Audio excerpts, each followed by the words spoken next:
Welcome to Why I Vaccinate, presented by the Franny Strong Foundation and the Michigan Department of Health and Human Services. I'm Ann Thomas. I am here with my co host, Veronica McNally.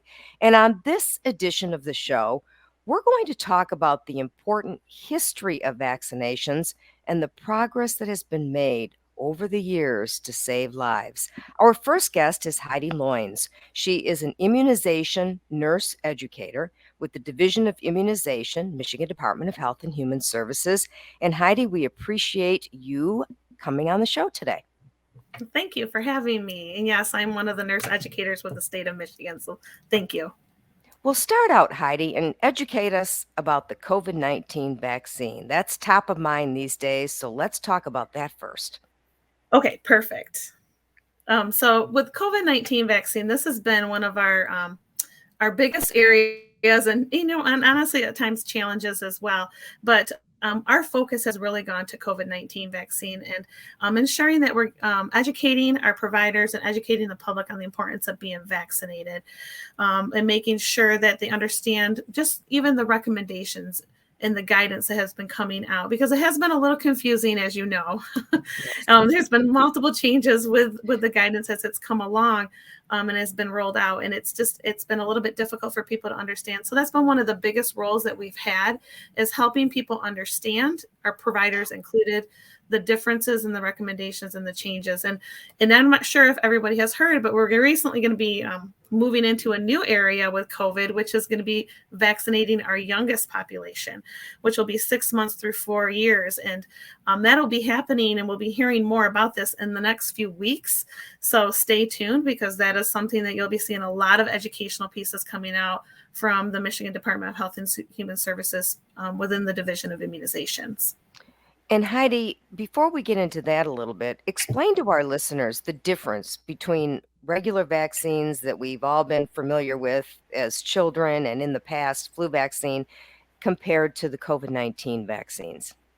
Oh, this is a great question here, and it has been different. COVID-19, just the rollout in general has been different. When we roll out vaccines, typically we have the recommendations right in front of us. They put out that information. We know this vaccine is typically pediatric focus for the most part. That's a lot of our vaccines that we receive. And when we roll that out, we have very specific recommendations to follow for children and adolescents. COVID was different in that aspect.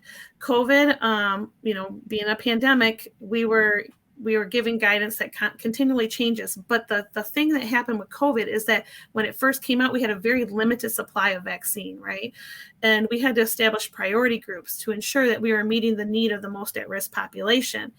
And that priority group wasn't the pediatrics and children, the children adolescent group, partly because we didn't have a vaccine for that age group, right? We didn't have a vaccine authorized for use. So our guidelines, when we rolled them out, were for certain population groups. And that has been one of the biggest things and the biggest differences with this is, we had that along with storage and handling components of this vaccine. That was a little bit different with the rollout. We had to make sure that all our providers were up to speed with storage and handling.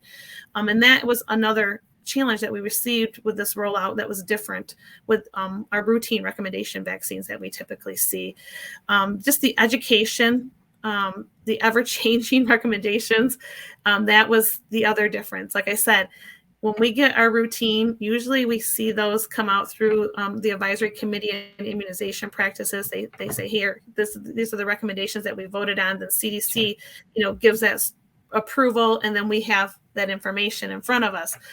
We do that still with COVID-19 vaccines, but a couple weeks down the road, we may see oh, look, we have another area that's been authorized for use. So that's something that we have, has come up with the COVID-19 vaccines as well, making the rollout just a little bit different. Not hard, not really, really hard, but just different and a little challenging in that aspect.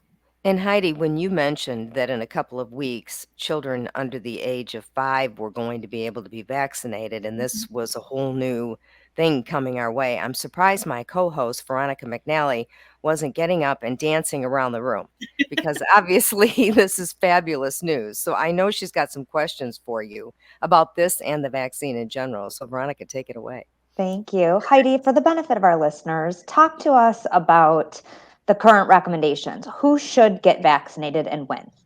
Perfect. Yes.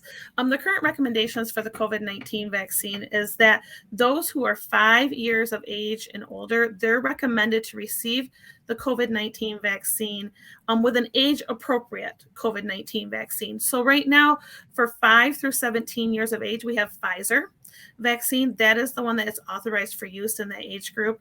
And then 18 years and older, we have Moderna, we have Pfizer, and we also have the J&J vaccine. So those are the vaccines that can be used in there. When it comes to Pfizer vaccine, that's the one I'll focus on a little bit because that's one for all the ages 5 through older, just the older in general, but 5 through 17. Pfizer is a 2-dose series. Okay, so you get your first dose and then you'll get your second dose 21 days later. And then that will be, you're basically fully vaccinated, considered fully vaccinated at that point. But we also have recommendations for boosters and additional doses. And what additional doses, the additional third dose in the primary series, that's for certain groups that are moderately to or severely immunocompromised. And you have to be, within a specific cohort to be considered for an additional dose. And that recommendation is only for 12 years and older. So, it gets a little confusing at times when we are dealing with immunizations with COVID because we got age ranges we got to deal with. We got additional doses, we got booster doses. But the big thing that I want you all to take away is that we do have recommendations right at this time for 5 years and older to receive their primary series with an age-appropriate COVID-19 vaccine. There are still some people who have not been vaccinated yet. What are our challenges in Michigan with this unvaccinated population? Oh, some of the biggest challenges we see, one of the things that I try to battle is breaking down barriers. And one of the barriers we have is education in general, right? We want to make sure that we're giving them the most current, up-to-date education so that any questions that they have, that they're being answered so that they're making that decision based on scientific-based evidence, research. We have a lot of myths out there. There's a lot of things there's barriers like that that are making it very difficult. Like, sometimes one of the things we hear about at the beginning of the pandemic was COVID-19 vaccine is going to give you the actual virus, right? It's going to make you sick and make you have COVID. And that's not true. That is not, that the virus it's not live. It's not going to make you come down with COVID-19. That's not how the vaccine works. But those are educational points that we had to break down. That's a barrier. Other barriers that we see and hear are things like transportation, finding a vaccine location, clinic hours. And those are things that we are all currently working on. And it's especially important right now as we're moving into, we have our young children and our teens, but as we start thinking about even our youngest population, those 6 months through 4 years, as we go into that group, are we providing clinics that are easy to access, that parents are going to be able to get to, or guardians are going to be able to get to? What are the timing of those clinic hours? Those are barriers that we all need to work on and break down. So what we're doing now within the Division of Immunization is we're working with partners to ensure that we're breaking down those barriers. We have partners within the schools.